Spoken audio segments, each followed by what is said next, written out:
Assalamualaikum warahmatullahi wabarakatuh. Saya Mulki Priatman dengan NIM L0512211060, Prodi Pemanfaatan Sumber Daya Perikanan.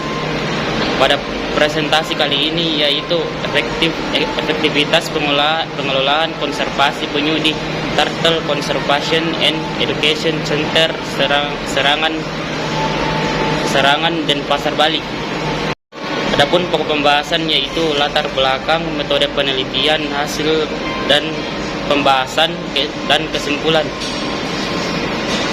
Latar belakang, penyu merupakan salah satu hewan reptil yang dapat bermigrasi jarak jauh di sepanjang kawasan Samudra Hindia, Samudra Pasifik dan Asia Tenggara. Tujuan migrasi penyu adalah untuk kawin, mencari lokasi bertelur, maupun untuk mencari makan.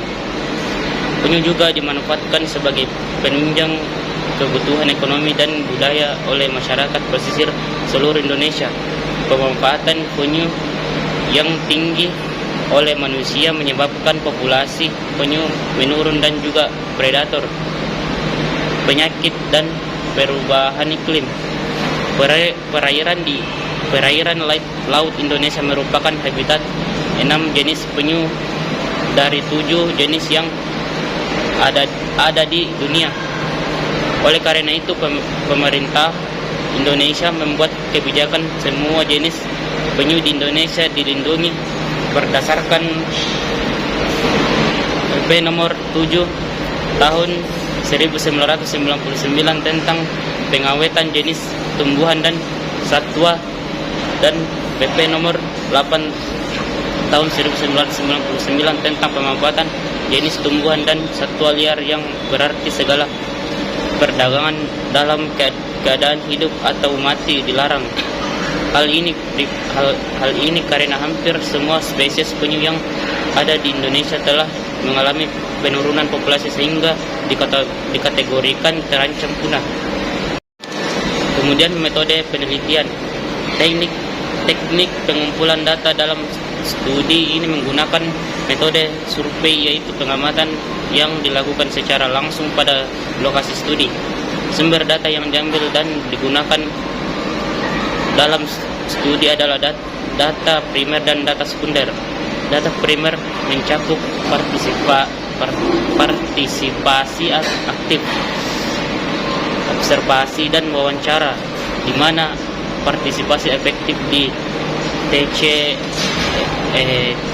meliputi monitoring pantai, relokasi telur penyu ke penetasan sarang semi alami, pemeliharaan tukik dan penyu, serta pemberian edukasi kepada wisatawan.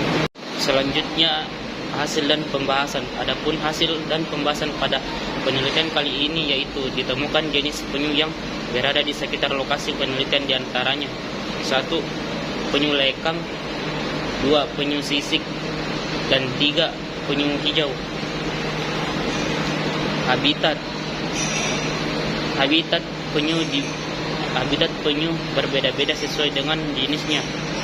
Penyu sisik akan bertelur di pantai yang berpasir dan berbatu kerikil di bawah naungan pohon. Sedangkan penyu hijau dan penyu lekang akan bertelur di pantai yang lebar dan terbuka tanpa adanya naungan pohon. Penyu lebih menyukai tempat yang sepi untuk bertelur, dikarenakan penyu termasuk hewan yang sangat peka terhadap gangguan pergerakan atau penyinaran. Jika penyu merasa terancam, maka penyu akan kembali lagi ke laut. Komponen habitat penyu mencakup tempat berlindung dan berkembang biak, memakan, dan interaksi dengan satwa lain. Adapun tujuan konservasi yaitu 1. Mewujudkan kelestarian sumber daya hayati serta keseimbangan ekosistemnya, sehingga dapat lebih mendukung upaya peningkatan kesejahteraan dan mutu kehidupan manusia. 2. Melestarikan kemampuan dan pemanfaatan sumber daya alam hayati dan ekosistemnya secara serasi dan seimbang. Selanjutnya, tahap pengamatan penyu di sarang semi alami. 1. Merelokasi telur-telur penyu. Pengamatan selama masa inkubasi, pelepasan tukik ke habitatnya, dan pemeliharaan penyu dengan melakukan pemberian pakan secara rutin dan pemeliharaan bak penyu.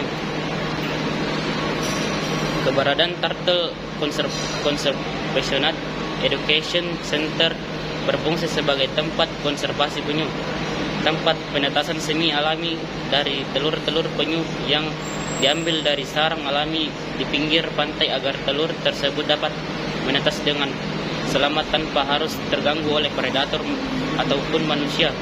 Langkah ini diambil sebagai solusi agar masyarakat tak mengambil penyu langsung dari laut demi terjaganya kelestarian habitat penyu.